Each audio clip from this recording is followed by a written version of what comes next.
അടിമത്തത്തിലാണ്ട് കിടന്ന ജനതയെ ആത്മാഭിമാനത്തിന്റെ പുതുജീവൻ നൽകി ഉയർത്തെഴുന്നേൽപ്പിച്ച മഹാനായ ചക്രവർത്തി. നൂറ്റാണ്ടുകൾ പിന്നിട്ടിട്ടും ജനമനസ്സിൽ നിറഞ്ഞു നിൽക്കുന്ന മനുഷ്യസ്നേഹി. ഇന്ന് ഹിന്ദു ഹൃദയ സാമ്രാട്ട് ഛത്രപതി ശിവജി മഹാരാജിന്റെ ജന്മവാർഷികം. 1627 ഫെബ്രുവരി 19 മഹാരാഷ്ട്രയിലെ ശിവനേരി കോട്ടയിൽ ഷഹാജി ഭോസ്ലെയുടെയും ജീജാഭായിയുടെയും ഇളയ മകനായാണ് ശിവജി ജനിച്ചത്.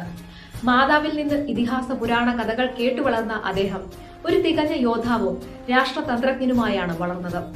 ആയോധനകല, കുതിരസവാരി തുടങ്ങിയ പ്രായോഗിക വിദ്യാഭ്യാസത്തോടൊപ്പം ഹൈന്ദവ ഗ്രന്ഥങ്ങളിലും അദ്ദേഹം പ്രാഗൽഭ്യം നേടിയിരുന്നു. ദാദോജി കൊണ്ടദേവ് എന്ന ഗുരുനാഥന്റെ കീഴിൽ നിന്നും ശിക്ഷണം നേടിയ അദ്ദേഹം കറതീർന്ന സ്വഭാവശുദ്ധിയുടെയും ദേശീയ പ്രതിബദ്ധതയുടെയും മൂർത്തരൂപമായി മാറി. സാധാരണക്കാരിലൂടെ, കൃഷിക്കാരിലൂടെ, തൊഴിലാളികളിലൂടെ നേടിയെടുത്ത ഹിന്ദു സാമ്രാജ്യം അദ്ദേഹം ധർമ്മത്തിന്റെ അടിത്തറയിലാണ് പടുത്തുയർത്തിയത്. 1674 ജൂൺ 6 ആ ഹിന്ദു സാമ്രാജ്യത്തിന്റെ ഛത്രപതിയായി അദ്ദേഹം അവരോധിക്കപ്പെട്ടു. അദ്ദേഹത്തിന്റെ ഭരണത്തിൽ അഴിമതിയും രാജ്യദ്രോഹവും വെച്ചു പൊറുപ്പിച്ചിരുന്നില്ല. ഭരണകാര്യങ്ങളിൽ അദ്ദേഹത്തെ സഹായിക്കാൻ അഷ്ടപ്രധാൻ എന്നൊരു മന്ത്രിസഭയാണ് അദ്ദേഹം രൂപീകരിച്ചിരുന്നത്. ഛത്രപതി ശിവജിയുടെ ഭരണം മതപരമായ സഹിഷ്ണുതയ്ക്ക് പ്രസിദ്ധമാണ്. ശിവജിയുടെ ഉയർച്ച മുഗൾ ഭരണത്തിന്റെ അസ്തമയത്തിനിടയാക്കി.